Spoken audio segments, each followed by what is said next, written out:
बड़ी प्यारी हदीस है, हदीसें तो सारी प्यारी हैं। हदीस पाक का मजमून है, मेरे आका अलैहिस्सलाम फरमाते हैं बेटियों को बुरा मत कहो क्योंकि मैं भी बेटियों ये जो जुमला है ना, जो अपराहियत है, बेशक मैं भी बेटियों वाला हूँ, हाय हाय इसकी चाशनी को फील करो ना यार, कि आका अलैहिस्सलाम ने अपनी निस्बत फरमाया कि मैं भी बेटियों वाला हूँ। तो बेटी तो जन्नत का टिकट है अगर देखा जाए तो। कितनी अहादीस है प्यारे आका अलैहिस्सलाम की, वो प्यारी हदीस के जिसके पास 3 बेटियां हों, हदीस का मजमून है, और उसकी अच्छी परवरिश करे तो उस पर जन्नत वाजिब हो जाती है। तो एक सहाबी ने अर्ज़ किया हुज़ूर किसी की 2 बेटियां हों, तो आका ने फरमाया 2 बेटियां हों तब भी जन्नत वाजिब हो जाती है। अशफाक भाई जब पहली बार मैंने हदीस पढ़ी थी ना, तो उस वक्त जब मैं यहाँ तक पहुँचा तो मेरे दिल में ख्याल आया कि मेरी तो एक ही बेटी है। साहबा इकराम पर अल्लाह करोड़ रहमतों की बारिश नाजिल फरमाए। साहबी ने पूछ लिया हुजूर अगर एक बेटी हो, तो आका ने फरमाया एक बेटी हो फिर भी जन्नत। सुभान अल्लाह, सुभान अल्लाह। तो यानी बेटियां तो अगर हमारे घर में आई हैं तो ये तो जन्नत में ले जाने का सामान है। इनकी अच्छी परवरिश करें, इन्हें प्यार दें, इनके साथ इनको एहसास ना होने दें, बल्कि घरों की रानी बना के रखें उन्हें पर्दे के साथ, और जो उसके अहकामात हैं वो अपनी जगह।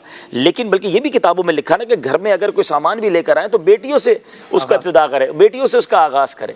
लेकिन अनफॉर्चुनेटली जो बातें सुनने को मिलती हैं कि उनकी विरासत नहीं दी जाती, उनका हक नहीं दिया जाता, बेटियों के साथ बुरा सलूक किया जाता, और मुझे ये समझ नहीं आता कि मर्द कैसे अपनी बीवी को ताने दे सकता है। क्या ये औरत के हाथ में है कि वो बेटी पैदा करे या बेटा पैदा करे? अब तो साइंस भी ये बताती है कि ये दोनों का इसमें किरदार है, और फिर सबसे बड़ी बात अल्लाह की देन है। लेकिन यहाँ पर सारा ही बलबा उस पर बेचारी पे डाल दिया जाता है और उसको ताने दिए जाते हैं। तो खुदारा अगर खातून जन्नत से मोहब्बत है, बल्कि मैं ये कहूँगा कि उनका फैज़ान लेना है, उनकी कनीज़ों में अगर हमारे घर की ख़वातीन को शामिल होना है तो फिर उनके फुट स्टेप को भी फॉलो किया जाए, घर में बेटियों को इज़्ज़त दी जाए, प्यार दिया जाए, और सुभान अल्लाह कभी कभी तो ये अदा की जाए कि अगर बेटी हो तो खड़े हो जाया जाए, बेटी आए तो उसका हाथ चूम लिया जाए, उसको अपनी जगह बिठाया जाए।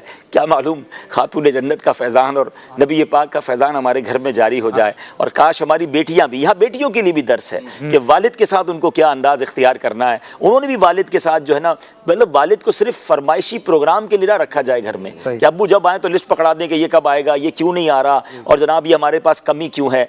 वालिद को भी प्यार दें, रिस्पेक्ट दें। और वाकई जो बेटियों वाले हम में से सब जानते हैं कि बेटी जितना वालिद के करीब होती है ना, और बेटी से जो वालिद का प्यार होता है वो और ही होता है। जब तक बेटी आई नहीं थी ना तो ये एहसास नहीं था, मगर जब बेटी आई तो पता चला कि क्यों इसकी इतनी शान बयान की गई।